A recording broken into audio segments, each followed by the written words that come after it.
RP show continues before a live studio audience, really. Troy in Toronto writes in regarding tonight's Hawaii at UNLV game. He says, your buddy Jeff Reinbold probably has one of the best gigs in football. Defensive backs coach in Hawaii sounds pretty good to me. Reinbold says this is his dream job. And yes, it's Rainbow Warriors at Rebels tonight. Hey, Coach Barker, how you doing, sir? Fantastic. Fired up for that Rebels game tonight. Yeah? What makes you say that? Anything in particular? No, just playing off your lead in there. Okay, I appreciate it. Hey, before we get to anything else, the viewers were chastising me about my pick to have the Bills in the Super Bowl. Are you feeling confident on your Eagles Chiefs Super Bowl rematch pick? Do you want to stick with that right now? No, I think the Chiefs this week are at a day of reckoning. I think the Chiefs are one of these teams. The Colts or the Chiefs are in for a rude awakening, and for the Colts, they not only have the Chiefs in Kansas City tomorrow, but then they have the Texans, which last night we saw just abuse the Bills. I mean, 8 sacks was pretty dominating performance by their defense with their backup quarterback Davis Mills. So, and he's thrown 6 touchdowns, no interceptions in his as he stepped in. For EJ Stroud. So, I think the Colts, they have the Texans, they have the Jaguars twice. They have the Texans again at the end of the year, and they still have the 49ers in Seattle. So we're going to see if the Colts are for real or if they're a flash in the pan. As far as the Bills, I'm worried. I'm worried about both them and the Chiefs at this point. I think the Patriots, they get Drake May playing at an MOP level, and now Travion Henderson comes in and last 2 weeks has 6 touchdowns running the ball. That's an offense to be reckoned with.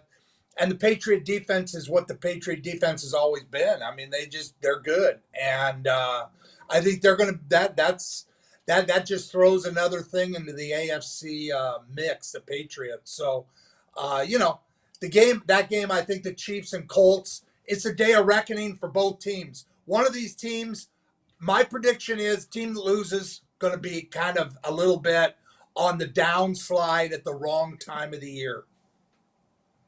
If you don't mind answering some viewers' questions, they range all leagues. BW from Edmonton would like to know your thoughts on Shadir Sanders starting for the Browns. I laugh because it's a battle of 2 and 8 teams, Cleveland and Vegas, yet everybody's talking about it just because Shadir's starting.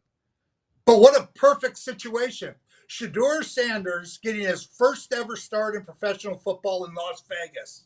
It doesn't get better than that. I mean, who would have ever thought that would happen? So I think that's exciting, that he's getting to start against Las Vegas, a team not very good, bottom part of the league, and can come out and show what he can do. So, but I thought him playing in Las Vegas was just kind of an interesting twist. Well, if you were a Browns fan or his coach or his dad, what would you like to see in that game from him? To be efficient, not turn the ball over, act like he's been there before, play with poise, all those kinds of things. Dylan Gabriel is under concussion protocol. That's the only reason he's not starting. And he's shown, composure and those kinds of things. Shadir can't try to do too much and try to win the job back in one game. I think he's got to play with some composure and that type of thing. College football. Oh, here we go. A lot of questions. Yeah. Okay. You want to talk about that? Go ahead. It's the only game that really matters south of the border is SC and Oregon. One of those teams going to be in big trouble in terms of making the playoffs, whoever loses that game. But the bigger college game is in Regina at Mosaic Stadium when the University of Montreal comes in, and Montreal, Saskatchewan, just like the Grey Cup, and the province of Saskatchewan has a chance to be the first team ever to win the Canadian Bowl, which for people in the U.S., it's junior football, which the U.S. should think. Basically, that's kind of with the NIL and things. But junior football is for guys who don't go to college. And I can remember my first year in the CFL in Saskatchewan, we had 25-year-old rookies. They were farmers and they played junior football, which kept their football dream alive, and then eventually would sign in the CFL.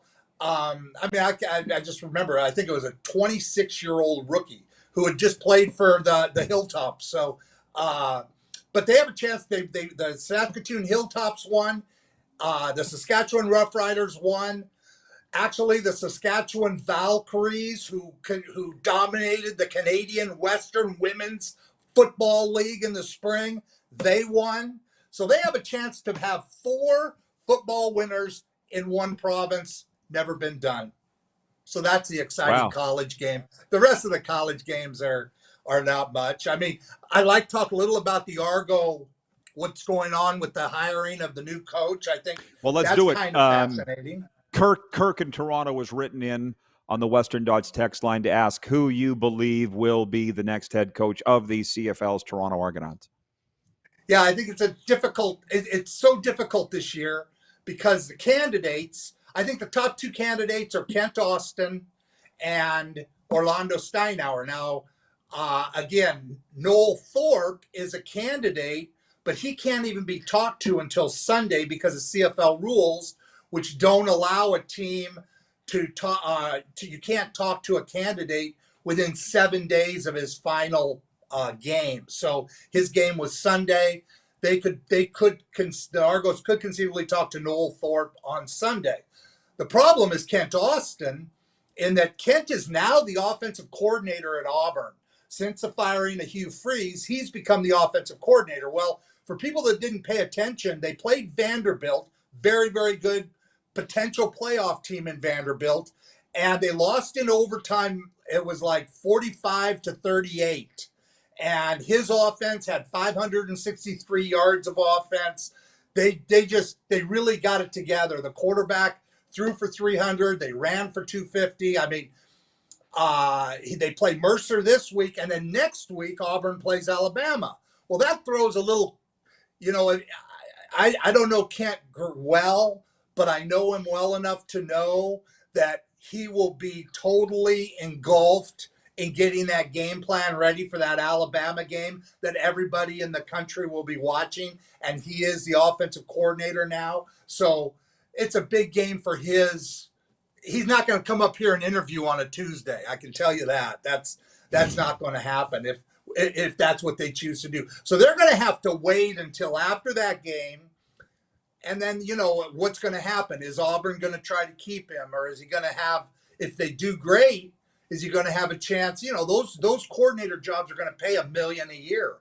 I know his wife is from up here. I think there's a lot of things that would pull him up to this job.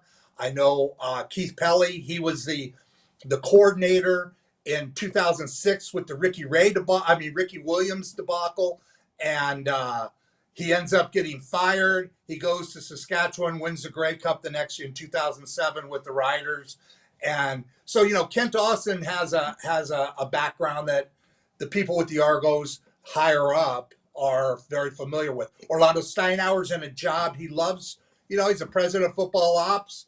Who knows whether he wants to come to a place where, who knows, the first 7 weeks, it's not just playing your games away, but where is the team going to practice? They lose their locker room. They lose their office space, I believe. But where are they going to be the first 7 weeks?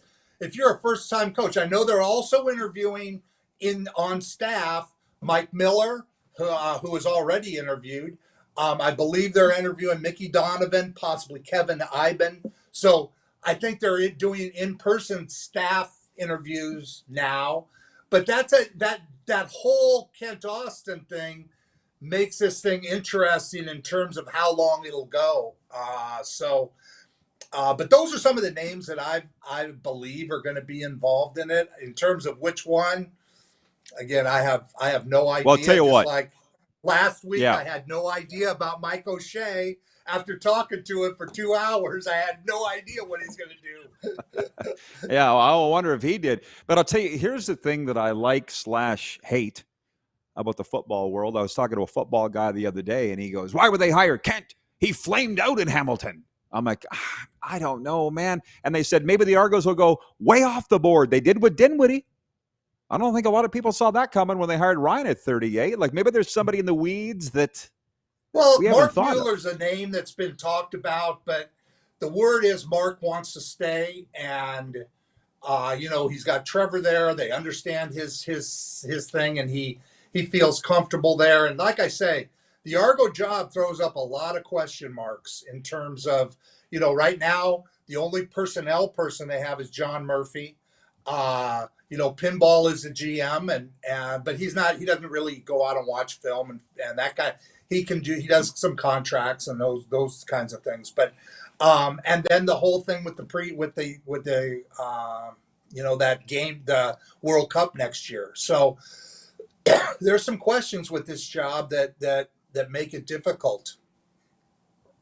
I wanted to mention one more thing about that Saskatchewan game. So the young kid who started the season at quarterback, a youngster named Anton Ammonrud. And there's actually a GoFundMe page for him. He had thrown 14 touchdowns, no interceptions, and he's diagnosed with non-Hodgkin's lymphoma, and he's in the hospital. And his backup, Jake Farrell, steps in, does a fantastic job, gets him to this game. To me, it's an interesting side note and one I think fans should be aware of. And so I wanted to bring that up about the best college football game in all of North America. You can take all those college football games in the U.S. I'm going to watch the Montreal and Saskatchewan Vanier Cup game. It'll be on the CBC, and Moose will be joining us next to preview that game. Guys, we're going to run out of time here, but James Warnicki writes in, he says, Coach Barker, do my Notre Dame Irish get into the playoffs, provided they win the rest of their schedule? No question. Not a question in my mind. They're in. If they win out, they're in. There's not a doubt in my mind about that. They lost games early. They lost to a Miami team early that has turned out to be not as good as people maybe would have thought. But I don't think there's any question that Notre Dame gets in. If they don't have to play in one of those championship games, one of those conference championships, because those are guaranteed. And I think there's absolutely no question Notre Dame's in if they don't lose again. Well, one thing I was going to ask you is last year, this is where Alabama took a nosedive. This is where Miami took a nosedive. Like these last few weeks are critical for the college football playoff. Yep. Yeah, but there's just not a lot of big games where they're playing each other. There's a lot of teams that are ranked high playing, bad teams that are not that good. So there's not unranked teams, and the Oregon USC game is the one that's, and it's just hard for me to say because I remember when it was the Pac-8 and then it was the Pac-10 and now they're in the Big Ten. So it's a Big Ten matchup that's going to be very important for who goes to the, who's going to end up making the playoffs, because there's talk of 3 or 4 teams from the Big Ten, 4 or 5 teams from the SEC making it to the playoffs. So I think this Oregon USC game is huge. SC's finally playing well, but is their coach leaving? Lincoln Riley, is he getting ready to take off? And all these college football jobs open is throwing a lot of dim light on programs like Ole Miss that are 10-1 with Lane Kiffin. And is he going to Florida, or is he going to LSU, is he going to Ark? Where's he going, or is he staying in Mississippi, which is a great spot? So it's it's funny you say that. As you know, that's all football people do is sit around and talk about stuff like this. And I'll be right up to my eyes in it tonight at Bud Tite Field announcing the Chiefs-Cougars game, Florida 2A semifinal regional high school football. Head coach Matt Dubuck. That's right. Go Chiefs. But Coach, here's the thing. All these football people are watching you. You are the quintessential football guy. When we talk about all these guys jumping teams, whether it's Lane Kiffin or Ken Austin or whatever, is there something to be said, or Mark Mueller, is there something to be said for if you're happy where you are and it's a good situation to not be always trying to climb? How do you view that? You know, now that I've gone through it all, I think if you're in a place you love and you've got good players and a good organization and things, sometimes it's not always greener. But the problem is that, the money, the prestige, the chance to win championships, and you look at the entire organization. When you're trying to get your first job, somebody like Mark Mueller, like Mike Miller, it doesn't, those things don't bother you. I mean, I had an owner whose kid was a quarterback on the team and I was going to deal with. And Wally Buono couldn't do it. One of the, I'm going to say the second best coach in the history of the CFL behind Don Matthews. That's just my personal opinion. Wally, maybe, but that's just my personal opinion. But who was I to think I was going to go in there? It's our egos that get us there, and that's what happens with these coaches. They think they're going to take a job. Now, James Franklin has to leave Penn State, goes to Virginia Tech, and I believe he believes he can get Virginia Tech into the playoff thing. Does he think he can win a national championship? Maybe. But a guy like Lane Kiffin says, can I win a national championship here at Ole Miss? And, you get to that point where winning national championships is where you're evaluated and where, you want to be. And if he can do that at LSU a lot faster than he can at Ole Miss, then, then he's going to make that kind of move. If not, then he's not. Because I can guarantee you he is happy at Ole Miss right now. His whole, everything about watching this guy, and I've watched him closely, and I think he loves it at Ole Miss. But can he win with half of the money that Alabama has? Can he win a national championship with that? Some guys would take it as a challenge and say, you know what, I'm going to do it regardless. So, it'll be interesting to see what happens. And I think Lane Kiffin may stay at Ole Miss. I was going to say, Jim, for those that don't know, Jim's talking about Lane Kiffin, who, by the way, I live in Boca, a mile from the FAU stadium. They still speak of him lovingly here as Lane Kiffin. They loved him in his time with FAU. And by the way, Jeff, the Stamps fan, writes, and he says, we all know who that is you're referring to in Calgary. I don't think anybody could have worked for that owner, Jim. Just so you know, Wally couldn't. You had your issue. I don't think anybody could have. No. And like I say, I knew it. And after 1 year, fired his son. So I do have that. I cut his son from the league, and then I got fired 2 days before Christmas. It's one of the great stories in the CFL. So your brother still likes to bring that up. Yeah, he does. Too often for my liking. All right, Jim. Okay, so hey, Vanier Cup, we only have less than a minute. Who's going to win it?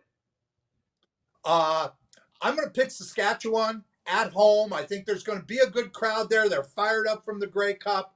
Scott Flory played for me in Montreal. Fantastic a U Sports coach. And that, winning it for the quarterback, for I can just see what's going to happen. They're going to bring him. He's going to come out of the hospital. He's going to say, all I want to do is watch my team. And that the emotional lift they're going to get, I'm just going to pick them to win over Montreal. All right. Should be a beauty. By the way, your brother's watching. He writes in, says, LOL. That's John. Okay, Jim. Thank you. Have a great weekend. Thanks for this. All right. Thanks, Rod. Coach Jim Barker joining us from the Big Smoke, Hogtown. We'll be right back with the Moose to preview the Vanier Cup and more. You're watching the Silver State Sports and Entertainment Network and Game Plus TV.